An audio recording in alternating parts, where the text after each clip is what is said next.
जय श्री राम। स्वागत करते हैं आप सभी दर्शकों का अपने इस चैनल में पाकिस्तानी हिंदू रिएक्शन 2.0। कैसे हैं आप सभी लोग? उम्मीद करते हैं आप सभी लोग ठीक होंगे, बढ़िया रहें, खुश रहें अपने जीवन में। सो भाई, आज हम जिस वीडियो पर रिएक्शन करने वाले हैं, टाइटल आप सभी के साथ शेयर कर देते हैं। Inside India navy INS Vikram Aditya. ओह, अच्छा, जो इंडिया की नेवी है उनके पास क्या क्या चीजें हैं, मतलब कि नेक्स्ट फ्यूचर में अगर इंडिया किसी के साथ वॉर करता है तो इंडिया उसको कैसे टक्कर देता है, उनके पास क्या क्या चीज़ें हैं। आज हम उसकी वीडियो देखेंगे। तो पहले हम वीडियो देख लेते हैं, उसके बाद फिर बात करते हैं। बने रहे हमारे साथ इस वीडियो के एंड तक। चलो जी। अरे यार, चलते हैं। चलो क्या मेरे दोस्तों, आप लोगों को पता है इंडियन नेवी के पास में खुद का आयरन मैन सूट है जो उड़ भी सकता है।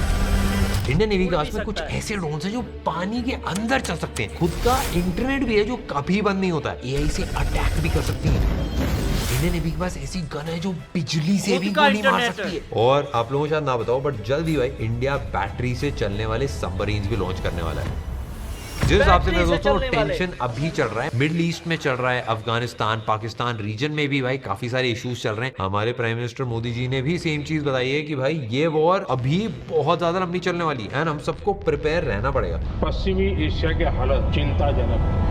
प्रिपेयर रहने के लिए हमको मिस इन्फॉर्मेशन से बचना बहुत ज्यादा इंपॉर्टेंट है। अगर हमको अपनी आर्मी के बारे में, नेवी के बारे में करेक्ट इन्फॉर्मेशन है तो हम भाई एक्चुअल सही डिसीजंस भी ले पाएंगे अपनी लाइफ में। कल किसी ने वायरल करते हुए पेट्रोल खत्म हो गया तो लाइनें लग रही हैं, अहमदाबाद में, बैंगलोर में लाइनें लग रही हैं। ऐसी भाई बहुत सारी चीजें हैं जो पता नहीं क्या सच है क्या झूठ है। हमने बहुत सारी वीडियोस बनाई इसरो पे, इंडियन आर्मी पे, बहुत सारी नेक्स्ट लेवल टेक्नोलॉजीज कवर करी। एंड आप लोगों ने रिक्वेस्ट करा था इंडियन नेवी के बारे में बात करो, कैसे INS विक्रमादित्य हमारे बॉर्डर्स को प्रोटेक्ट करता है। ये तो खाली रॉकेट लॉन्चर्स का था, बट हमारी जो नेवी है वो बहुत ही ज्यादा नेक्स्ट लेवल है। हम एक लौता ऐसा देश है जिसके ऊपर पूरे एक ओशन का नाम पड़ा हुआ है, इंडियन ओशन भाई। उसको हम पूरा कमांड भी करते हैं। इंडियन नेवी के जो चीफ थे उन्होंने एक स्टेटमेंट भी दी थी जब ऑपरेशन सिंदूर चल रहा था, अब अगर कुछ भी हुआ तो डायरेक्ट कराची पोर्ट पे अटैक करा जाएगा। इंडियन नेवी में मेरे दोस्तों टेक इतना ज्यादा है कि नेवी के लिए आयरन मैन जैसे सूट्स बनाए जा रहे हैं भाई। बेसिकली ये जो आयरन मैन के सूट्स हैं, ये इनको एक्सोस्केलेटन्स बोला जाता है। एक्सोस्केलेटन्स बेसिकली रोबोटिक सूट्स होते हैं जो बॉडी पे अगर आप पहन लो तो आपकी मुट्ठी की ताकत बढ़ जाती है, आपकी आर्म्स की ताकत बढ़ जाती है, आप भाई डबल ऊंचा कूद सकते हो। इनके अंदर अपनी बैटरी होती है, मोटर्स होते हैं और काफी ज्यादा हैवी इक्विपमेंट। ये ह्यूमन स्ट्रेंथ को बहुत ज्यादा गुना बढ़ा देते हैं। हेलमेट्स होते हैं, स्मार्ट गियर्स होते हैं, ये सारी चीजें बनाई जा रही है। जैसे बहुत बेसिक चीजें, 50 से 100 किलो के वेपन्स के बॉक्सेस हैं, वेपन्स हैं, 5-6 रॉकेट लॉन्चर, ये सारी चीजें एक बंदा आराम से उठा सकता है। इसमें फुल बॉडी का भी ऑप्शन होता है और लोअर बॉडी के भी ऑप्शंस आपको मिलते हैं। इसका फायदा ये होता है जितने भी सोल्जर्स हैं उनको बैक पेन या फिर कोई चोट, ये सारी चीजें नहीं लगती, क्योंकि बहुत ज्यादा लंबे लंबे घंटों तक काम करना पड़ता है। चाहे वो शिप हो, इंजन रूम हो, एमो हैंडलिंग हो, डैमेज कंट्रोल हो, ये सूट्स भाई नॉर्मल ह्यूमन को सुपर ह्यूमन में कन्वर्ट कर देते हैं। तो इस टाइप की चीजें भाई DRDO और प्राइवेट कंपनीज डेवलप कर रही हैं। पहले भाई आर्मी में इसके टेस्ट हुए थे, अब नेवी में इन सारी चीजों का ट्रायल चल रहा है। इसके साथ ही भाई स्मार्ट हेलमेट्स भी बनाए जा रहे हैं। इन हेलमेट्स के अंदर मेरे दोस्तों AI कैमरास होते हैं, सेंसर्स होते हैं, GPS होता है, नाइट विजन होता है, HUDs हर्ड डिस्प्ले, जो भाई आयरन मैन के एक्चुअल मूवी में आपने देखा था वो सेम चीजें इसके अंदर भी लगाई होती हैं। और वायरलेस कम्युनिकेशन से टीम से आप बात भी कर सकते हो। इसका फायदा ये है कि अंधेरे में भी आपको एकदम क्लियर विजन मिलता है। इसी से भाई हमारे सोल्जर्स एकदम स्ट्रॉन्ग रहते हैं और उनकी भाई जान भी बच सकती है इमरजेंसी सिचुएशंस में। जैसे अगर गैस लीक हो गई, फायर हो गया, रेडिएशन हो गई, तो उसको तुरंत डिटेक्ट करता है एंड अलर्ट्स भेज देता है। नेक्स्ट जो चीज है वो है इंडियन नेवी का सर्विलेंस व्हीकल। ये बेसिकली छोटे रोबोट्स या ड्रोन्स हैं जो शिप के आसपास chemicals, bio hazard, radiations, toxic gas, ये सारी चीजों को चेक करते हैं। ये ड्रोन्स और भी बहुत क्रेजी चीजें कर सकते हैं, वो हम आपको आगे बताते हैं। इसके बाद इंडिया सबमरीन टेक्नोलॉजी पे भी मेजर फोकस कर रही है। ऐसी 2 टेक्नोलॉजीज हैं इंडियन सबमरीन को कंप्लीटली चेंज कर रही है। सबसे पहली भाई AIP, इसका मतलब एयर इंडिपेंडेंट प्रोपल्शन। दूसरी है मेरे दोस्तों हमारी प्यारी लिथियम आयन बैटरी। ये दोनों ही चीजें मेरे दोस्तों इंडियन नेवी की नई सबमरीन जो है, जो कैवेलरी क्लास प्रोजेक्ट 750I है, उसको सुपर पावरफुल बनाती है। इंडियन नेवी के पास अभी जो सबमरीन है उनमें डीजल लगता है। अब डीजल के साथ एक बहुत बड़ी दिक्कत है कि भाई डीजल को चलाने के लिए ऑफकोर्स आपको हवा चाहिए पानी के अंदर हवा नहीं होती, तो हर 2-3 दिन में मेरे दोस्तों इन सबमरीन को सरफेस के ऊपर आना पड़ता है, क्योंकि इंजन चलाने के लिए फ्रेश एयर चाहिए होती है, ऑक्सीजन चाहिए होती है, और डीजल ऑफकोर्स भाई उनके बिना चल नहीं पाता। और जैसा आप में से कुछ लोगों को शायद पता हो, सबमरीन ना ऐसे बहुत तेजी से नहीं चलती हैं। सबमरीन का प्राइमरी काम होता है स्टेल्थ, छुप छुप के रहना। और अगर एनिमी टेरिटरी के अंदर वो पहुंची है और सरफेस पे आने से पहले भाई रेडार सोनार पकड़ लेता है, मतलब बहुत ही ज्यादा खतरनाक हो जाएगा। पर अगर पानी के अंदर है तो डिटेक्ट करना और ज्यादा मुश्किल हो जाता है। इसीलिए भाई काम आता है AIP। ये हाइड्रोजन प्लस ऑक्सीजन दोनों को मिला के इलेक्ट्रिसिटी बनाता है। बेसिकली भाई पानी से बिजली बन रही है, लिक्विड ऑक्सीजन स्टोर करके डीजल के साथ मिक्स करके रखता है। कोई एग्जॉस्ट पाइप की जरूरत ही नहीं है भाई। इससे होता ही है कि सबमरीन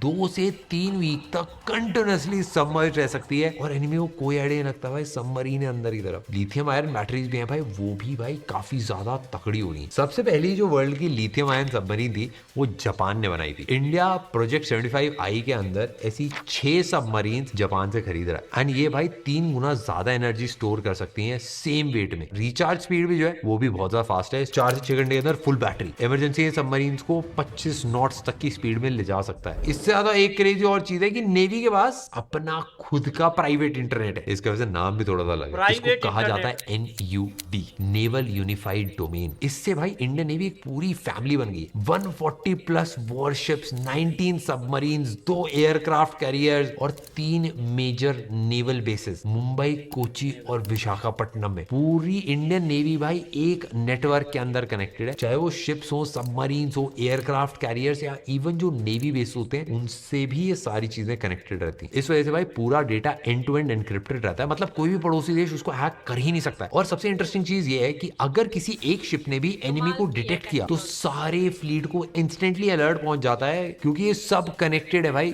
GSAT-7 सैटेलाइट से। और ये 7.5 मिलियन स्क्वायर किलोमीटर पूरे इंडिया को कवर कर लेता है और 100 Mbps से ज्यादा इसकी स्पीड है और उसका अपटाइम 99.99% होता है, मतलब नेट डाउन होता ही नहीं है। साथ ही भाई अंडर वाटर अकूस्टिक टेक्नोलॉजी है, उसका यूज करा जाता है। बेसिकली भाई सबमरीन पानी के अंदर आपस में कम्युनिकेट कर पाए, इसमें आसानी दे देता है। पानी के अंदर का इंटरनेट आप समझ लो, क्योंकि बाहर के रेडियो सिग्नल्स अंदर आते नहीं है। इसके साथ में नेवी भाई अब AI का यूज कर रहा है। नेवी के पास खुद की एक स्मार्ट आई है जिसका नाम है proton, processor for real time optical network. ये एक AI powered image processing system है जो नेवी के शिप्स, सबमरीन्स और प्लेन्स के अंदर लगा होता है। इसकी एक चीज और है जो इंडियन नेवी की हेल्प करती है, एंड उसका नाम है अन्वेष। ये सैटेलाइट और शिप के कैमरा से इंडियन ओशन को 24/7 मॉनिटर करता रहता है। इसमें एक AI है भाई जो एनिमी शिप्स और सबमरीन्स को आइडेंटिफाई करता है, और इवन अगर कोई स्मगलर आ गया, कोई पायरेट आ गया, उन सबको ये डिटेक्ट कर सकता है। और पैटर्न रिकॉग्निशन होती है भाई, AI से पैटर्न समझ में आ जाता है ना, तो उससे मार्क कर देता है। और लास्ट में एक ऑटो टारगेट लॉक है, उसको करके भाई मिसाइल गाइडेंस को डायरेक्ट डेटा देता है कि भाई ये रहा आपका टारगेट, जाओ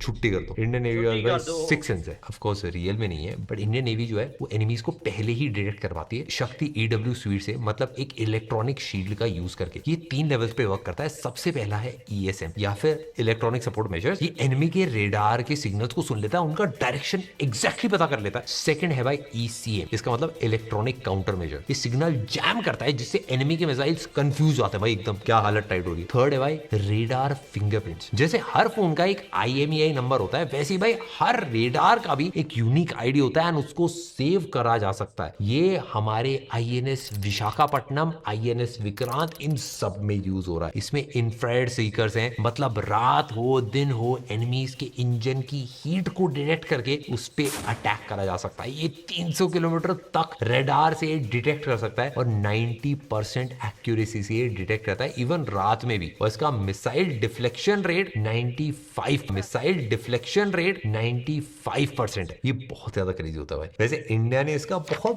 बेसिक वर्जन 1971 वाली वॉर के अंदर भी करा था। जैसे पाकिस्तान की एक सबमरीन थी, वो कम्युनिकेट करती थी अपने बेसिस से। इंडिया को भाई टाइम पता चल गया था किस टाइम पे भाई वो सिग्नल्स भेजे जा रहे हैं, तो इंडिया अपनी तरफ से भी सेम टाइम पे सिग्नल्स भेज के उन सिग्नल्स को ब्लॉक कर देता था। इंडियन नेवी के पास मेरे दोस्तों 2 टाइप के ड्रोन है, पहले हवा में उड़ने वाले और दूसरे पानी में तैरने वाले। सबसे पहले बात करते हुए हवा में उड़ने वाले ड्रोन की, हिरॉन TP और सर्चर MK2। ये दोनों इजरायली ड्रोन है, और हिरॉन जो है वो बड़ा ड्रोन है जो 30 से 40 घंटे तक लगातार उड़ सकता है, और 200 किलोमीटर प्लस की रेंज है इसकी।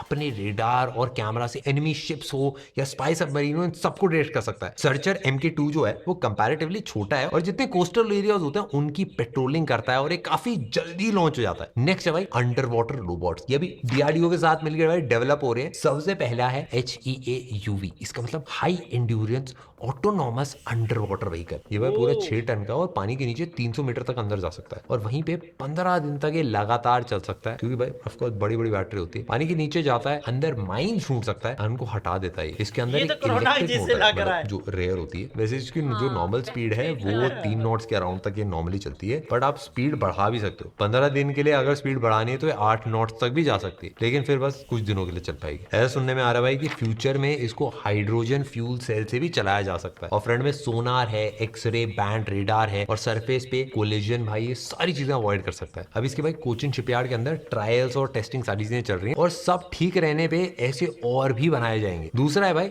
XLUUV, ये अभी बन रहा है, ऑलमोस्ट भाई 100 टन का होगा और पूरी तरह से आर्म भी होगा और हो सकता है कि भाई आगे जाके ये 500 टन का भी बन जाए। जैसे एक सबमरीन अटैक करने की कैपेसिटी रखती है, ऐसे में भाई ये भी कर सकता है। मतलब ये टॉर्पीडोज और मिसाइल से अटैक कर सकता है और उनके सबमरीन्स को भी डुबा सकता है एंड एनिमीज के सबमरीन्स के अटैक को भी ये डिफेंड कर सकता है। ये अभी भाई एकदम ऑनेस्टली बताऊं, थोड़ा सा अर्ली स्टेज पे प्रोटोटाइप्स पे इन पे काम चल रहा है। ये जो ड्रोन्स हैं इंसान की जान बचा सकते हैं, 2400 घंटे भाई अंडर वाटर मिशन पे रह सकते हैं। चाइना, पाकिस्तान, इन सब के अगेंस्ट गेम चेंजर हो सकते हैं मेरे दोस्तों। भाई आपने सुना होगा अखियों से गोली मारे, बट इंडियन नेवी भाई लाइट से, रोशनी से गोली मारते हैं भाई। HEW, इसका मतलब हाई एनर्जी लेजर जो होते हैं, इसका मेन काम ये होता है कि टारगेट को गर्म करता है, नुकसान पहुंचाता है बिना कोई भी प्रोजेक्टाइल, बिना कोई भाई बुलेट छोड़े, बिना कोई भी मेटल रॉकेट के। Energy directly electromagnetic laser beam के थ्रू पहुंचाई जाती है एंड इससे ये नॉन किनेटिक या फिर डायरेक्ट एनर्जी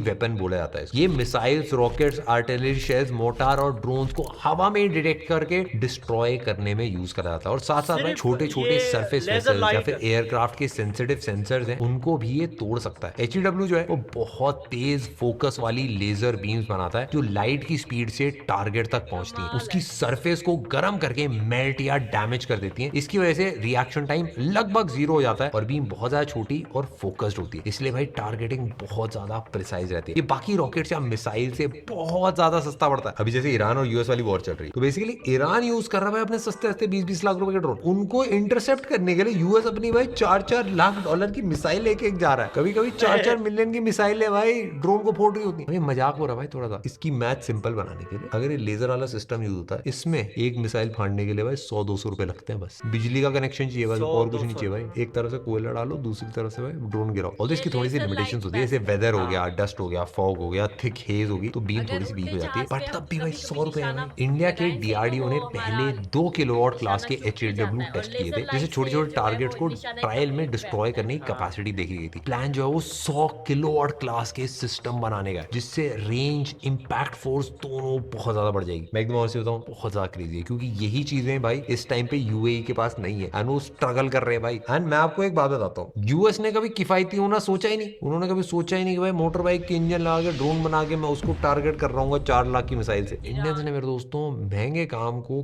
किफायती तरीके से करना बहुत अच्छे से सीखा है। यूएस जो $4 मिलियन की एक मिसाइल से कर रहा है, ये जो सिस्टम है ये 200 रुपए में कर सकता है। 200 रुपए से भी कम में, वैसे 150 रुपए में। भाई आयरन मैन का सूट आपने देखा होगा, बट हमने आपको आयरन मैन वैसे दिखा भी रखा है, बट उसके अंदर आपने जेट पैक्स देखे होंगे, आपने जेट पैक सूट देख रखा होगा, इस टाइप के बैकपैक वाले डिवाइसेस देख रखे होंगे, जिसको आप बेसिकली पहन सकते हो और पीछे फैन या जो टरबाइन होता है उसको यूज करके वो थ्रस्ट देता है, तो आप बेसिकली उड़ सकते हो हवा में। DRDO ने वेरिएबल ह्यूमन फ्लाइट प्लेटफॉर्म या फिर इलेक्ट्रिक जेट सूट डेवलप कर रखा है, जो battery driven electric ducted fans EDF से काम करता है। ट्रेडिशनल जितने भी जेट पैक्स होते हैं मेनली गैस टरबाइन या रॉकेट टाइप वाले इंजन का यूज करते हैं, जबकि DRDO का आइडिया बैटरी से चलेगा और हल्का और सेफ होगा। छोटे छोटे रेंज ऑपरेशंस के लिए ये 100% सूटेबल रहता है। बेंगलुरु बेस्ड एक स्टार्टअप है, उसने भाई turbine based jet pack suit develop करा है, जिसे स्पेसिफिकली भाई इंडियन आर्म्ड फोर्सेस के लिए डिजाइन करा गया और ये हीट रेजिस्टेंट भी है और कंप्लीटली फायर प्रूफ। काफी सारी चीजें बता दी हैं, बट भाई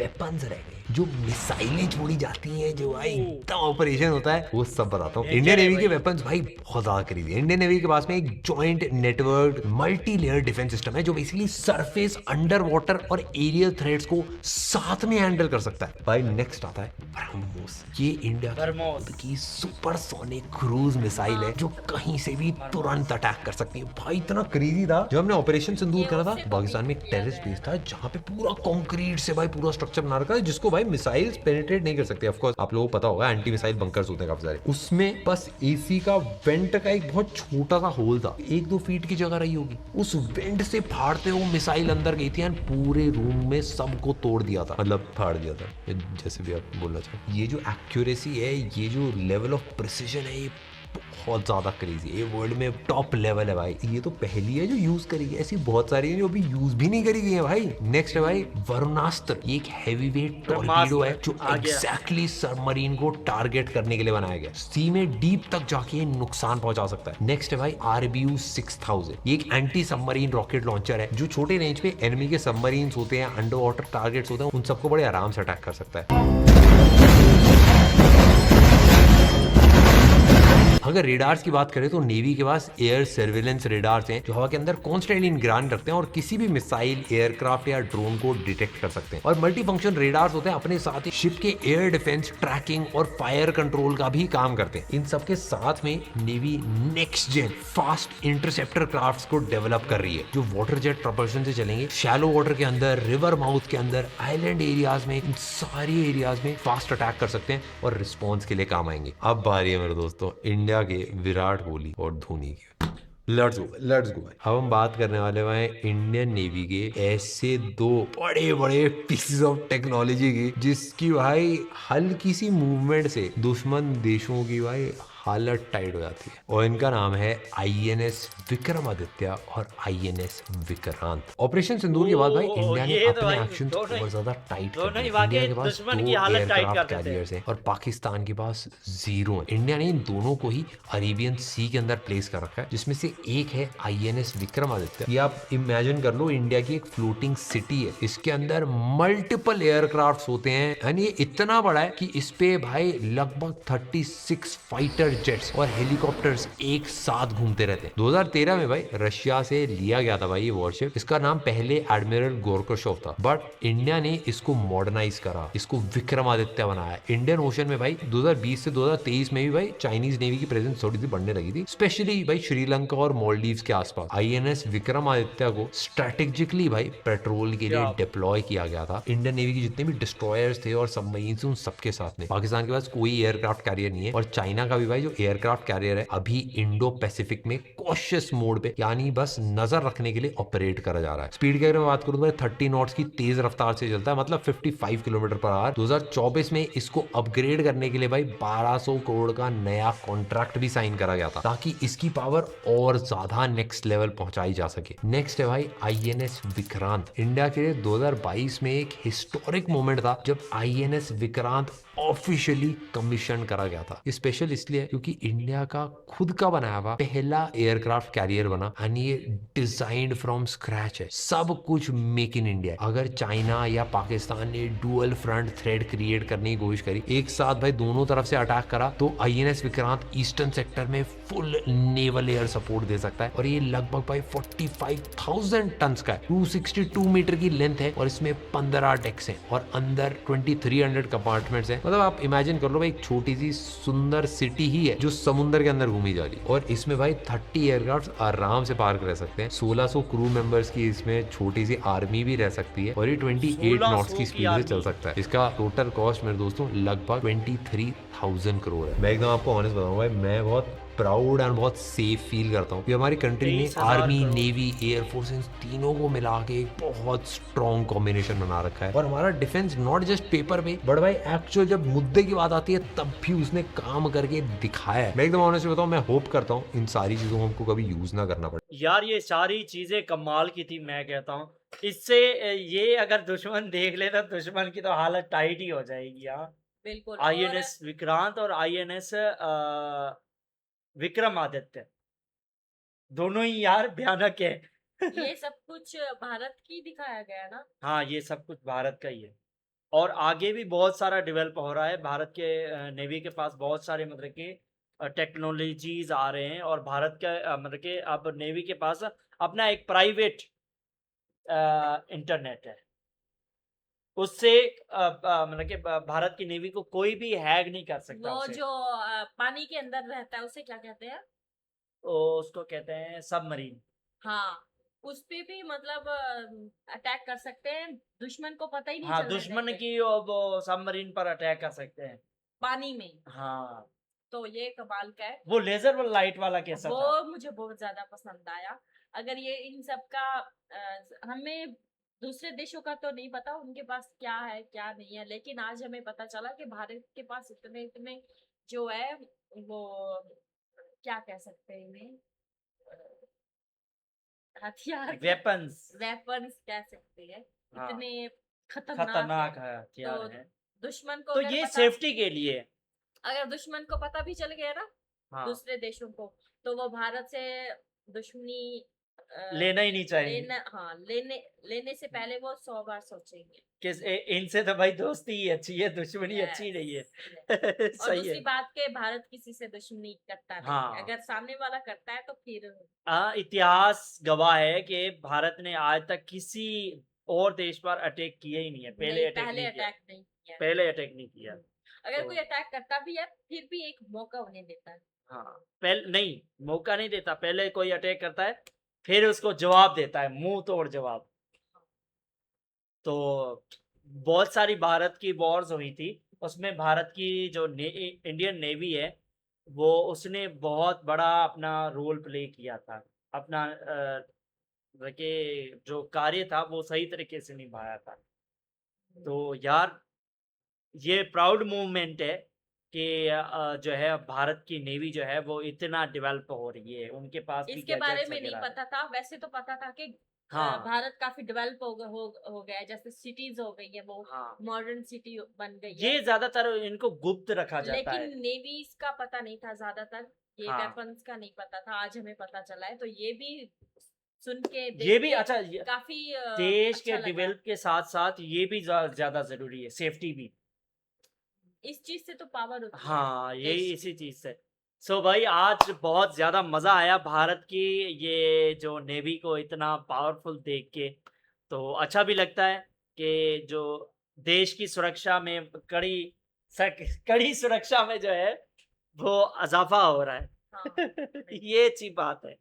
तो आज की वीडियो आपको कैसी लगी कमेंट सेक्शन में ज़रूर बताइएगा। अगर वीडियो अच्छी लगी है तो वीडियो को लाइक कीजिएगा, अपने सभी तमाम दोस्तों के साथ शेयर कीजिएगा और हमें फुल सपोर्ट दीजिएगा। मिलते हैं नेक्स्ट वीडियो में, तब तक के लिए जय श्री राम, हर हर महादेव।